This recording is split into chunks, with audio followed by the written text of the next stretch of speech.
Promotion, new job opportunities, shifting to tech roles or the tech industry. What do these things have in common? Ano nga ba? Kailangan nila ng upscaling. So ngayon, may check out tayo na certificate courses na kaya mong tapusin. Depende sa pace mo, pero on average, dapat tapos mo na to in 3 months. Saan galing? Sa MMDC lang naman. MMDC. So titingnan natin. Pala. Meron na. So titingnan natin yung mga ino-offer nilang courses. Testingin natin tong mga to. No? And ang maganda dito, humingi tayo ng access sa MMDC, binigyan nila tayo para matry out natin yung courses. So sabihin ko yung mga courses.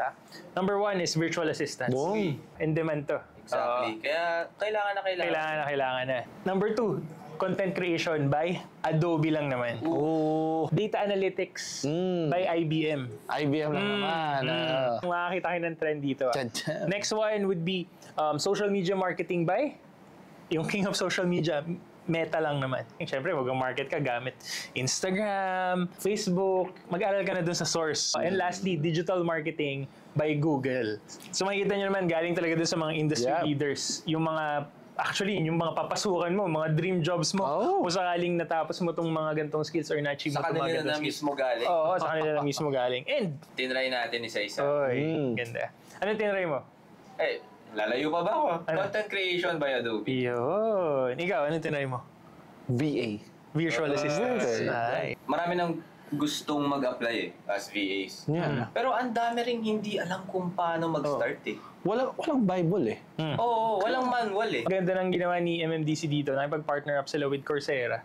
So, yung pagkaka-design ni Coursera, mamaya pag-usapan natin yan, yung how Coursera would approach and design yung mga short courses na ganito, in-adapt nila yun for yung mga technical courses like this. And ako, tinry ko, di nyo ka tinatanong yan. Anong tinry mo? Ikaw, ano tinry mo? Digital marketing by Google. So, yun yung tinatry ko na. Digital marketing. Sige, so panoorin natin to. Tingnan nyo.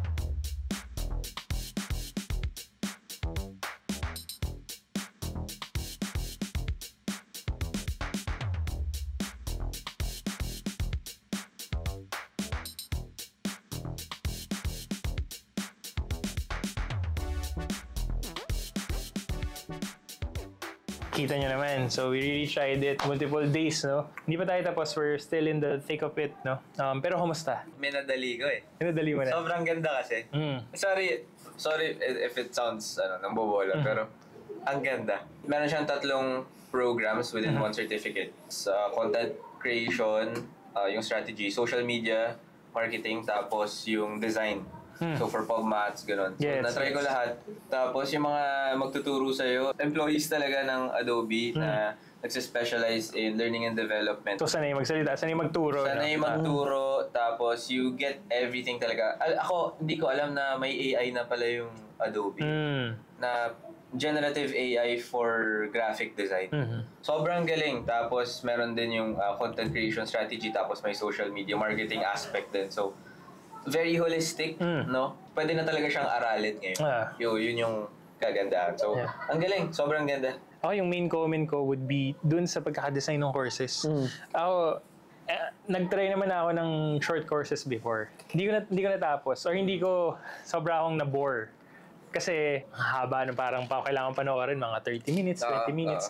I don't know if it's ang galing dun sa Coursera. May fatigue eh, no? Oo, may fatigue eh. Ngayon sa Coursera, makikita mo kasi dun, yung isang lesson, 4 minutes lang, 8 minutes lang. And ako, nade-design ko ngayon siya na, okay, may lunch break ako. Try ko nga muna to, gawin ko muna siya. And nakikita nyo doon sa video, parang when I was nasa airport ako, sakto may flight ako noon. Sabi ko, sige na nga, isingit ko muna to haba nung dami ko natapos na modules nung nandun ako sa airport. Hindi, ang ganda rin nung iniklian nila. Oo, iniklian nila. Yeah. Yung mga pinapanood ko, 3-minute videos lang. Tapos application na agad. And ayun, medyo na-gamify na, okay, may progress na ako, di ba? Pagka makikita mo yung video, tapos sabihin mo mga hours kagad, naka-discourage i-click eh. Diba? Sa totoo lang, diba? Not unless sinata expectation mo na movie to, ganun. Pero, yung lesson, mahirap eh. So, sobrang siyang nasulit. I think yun yung pinaka nagustuhan ko. Aside from that, ang ganda nung sa Module 1 because hindi siya nag-dive ka agad sa technical parts eh. So sinabi niya, hey, ano ba yung mga different careers na pwede mong makuha from this? So ikaw talaga, mo-open up ka okay, ito pala yung mga possibilities pag natapos ko to. Yung VA mismo na topic, parang na-amazed ako eh. And nung chinek ko, ang linis ng pagkakagawa eh. In-explain doon, ano ba talaga yung VA, ano yung mga klase ng VA, ano yung pwede nila maitulong sa companies, di ba? So, maganda. At some point, no, naintindihan ko rin bakit in demand siya ngayon. Kasi binigay doon makapag ganito yung efficiency, yung financial impact sa company. Nakakatuwa, di ba, na gano'n yung nangyayari. So, this one, yung VA mismo, it really tickles my interest. At the same time, doable, realistic. Hindi ako nakaramdam ng fatigue. Kasi, hindi siya alanganin ni hinto. Yun. Kung kaya pa naman, click. Nasa biyaya ko, pwede sa phone eh. No problema, di ba? So, ganda. And for us to learn more about the ins and outs of it, we will actually interview someone from MMDC who is part of this program, yung offering ng mga short courses. No? So, pakinggan natin yung usapan natin sa kanya. Mga kasama natin ngayon is the brand manager for MMDC Certification Program, Miss Grace Gondran. Hi, Pats. Good evening. I'm so happy. Good evening. I'm so happy to be here.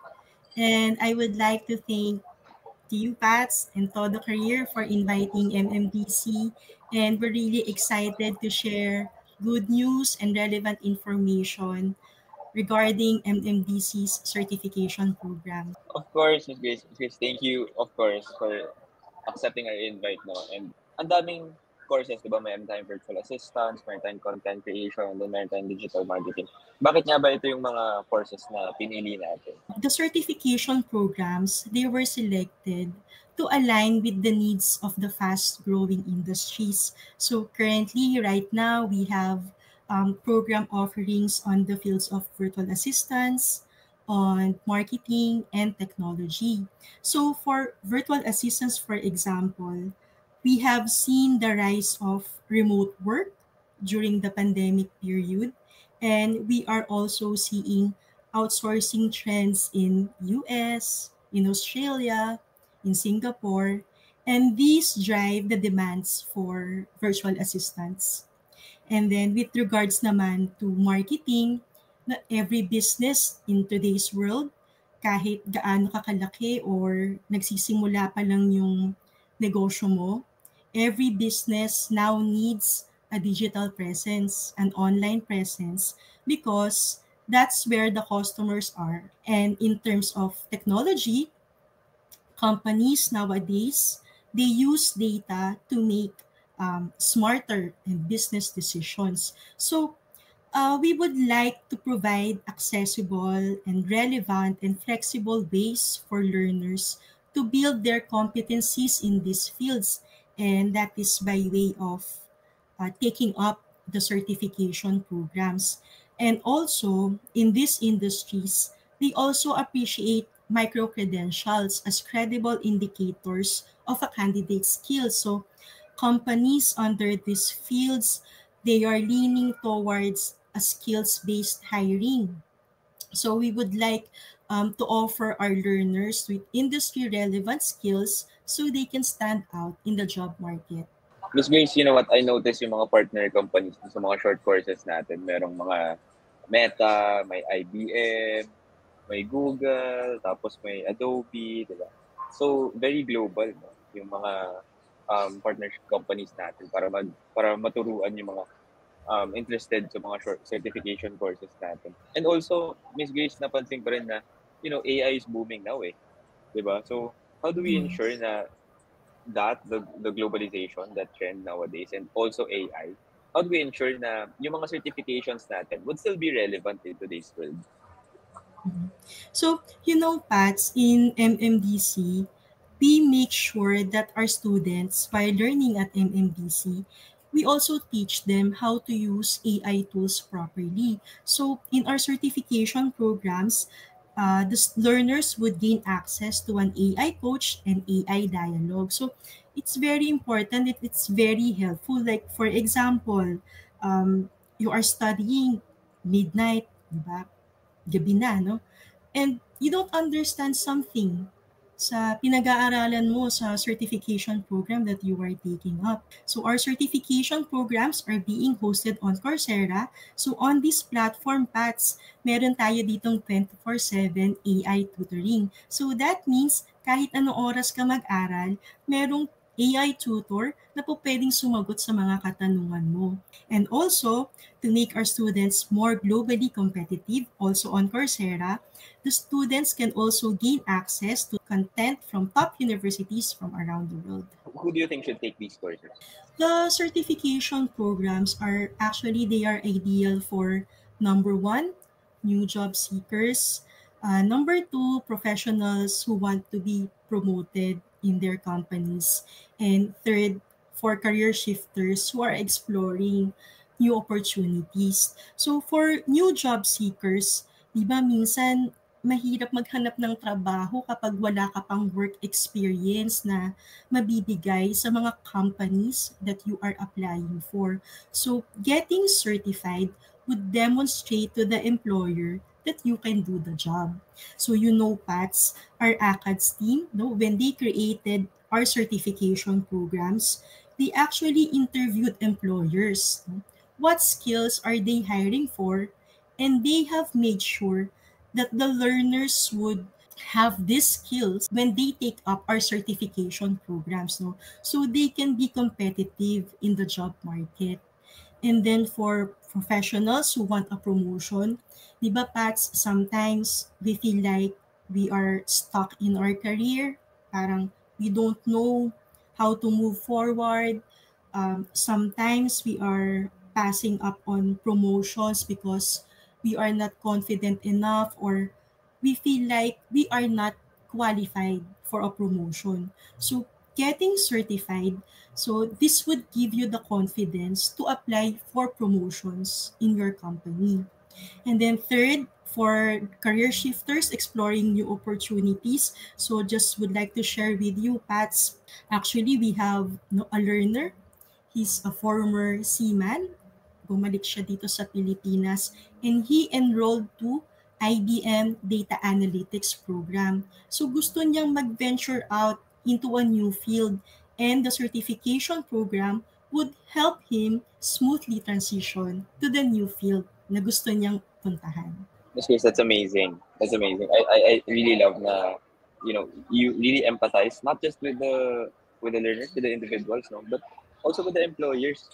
Kaya sobrang kitang-kita mo yung demand, tapos hindi sila mawawalan ng trabaho, hindi sila mawawalan ng gana na humarap ng trabaho after the certification. So that's really awesome, no? My next question is this: what's the difference between taking the short course with MNDC versus taking a short course in Coursera? Now, actually, our certification programs, they are currently posted on Coursera. But what makes our certification programs very special is that first, we offer personalized application guidance. So from the very start of your application, we have dedicated admissions advisors who would be there to help you and match you with the right certification program. We also offer coaching support. So we have a human coach that would guide you during your learning journey. And I think the most important thing after you have finished your certification program, we also offer career development assistance. So we have also a dedicated career development officer who would help the learner. No? Papaano ba gumawa ng powerful resume? Mga resume na talagang titingnan ng mga employers. How do you ease interviews? No? They would guide you on how to do good in interviews. And also, we can help you with connecting to employer partners. So, in short, MMDC, every step of the way, kasama ng mga learners during their learning journey. Now it's awesome na you have career development assistants that will actually help you after your certification or even before natutulungan na agad yung mga individuals ako to apply. And Miss Grace, how long will it take naman to finish this and how much ba yung aabutin natin?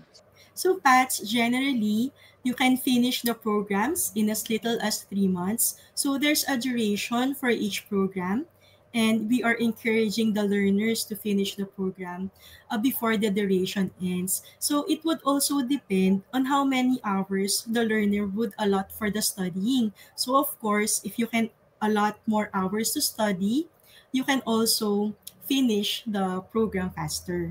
Our programs are affordable for as low as 9,000 pesos. You can already enroll to any of our certification programs with individual courses starting at 3,000 pesos, which you can enroll to separately. So, for example, we have programs that have 3 course clusters. So, an example of this would be the Google Digital Marketing. So, you don't have to enroll agad doon sa 3 course clusters under this program. You can enroll first in the first course cluster, which is SEO, and it would only cost you 3,000 pesos. Sobrang affordable. Tapos 3 months, makukuha mo na. Pwede mo nang i-add agad sa resume mo yun, no, Miss Grace? You can add that in your resume or also on your LinkedIn profile. Actually, Pat's enrollment is very easy.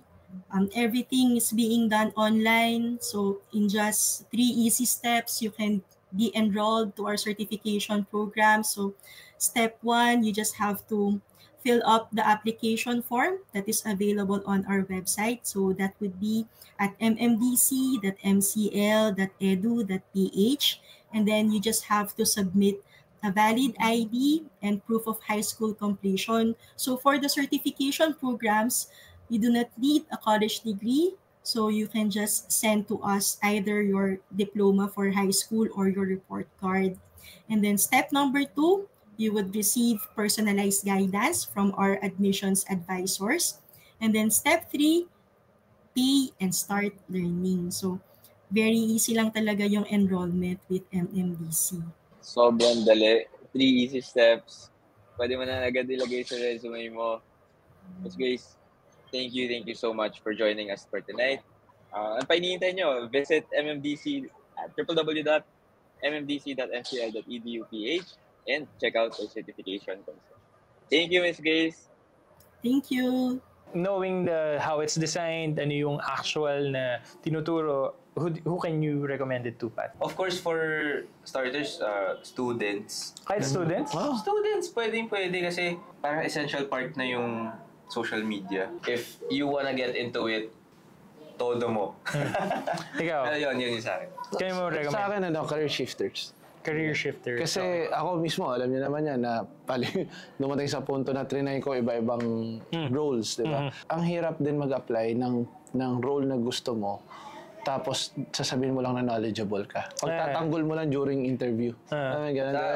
Once you have the certificate, pakita mo na meron ka, di ba? You don't need to explain na, okay, nag-aaral siya, aral siya, dito, ganyan. Ako nga sa mga, sa mga professionals na yung mga nagsisimula pa lang.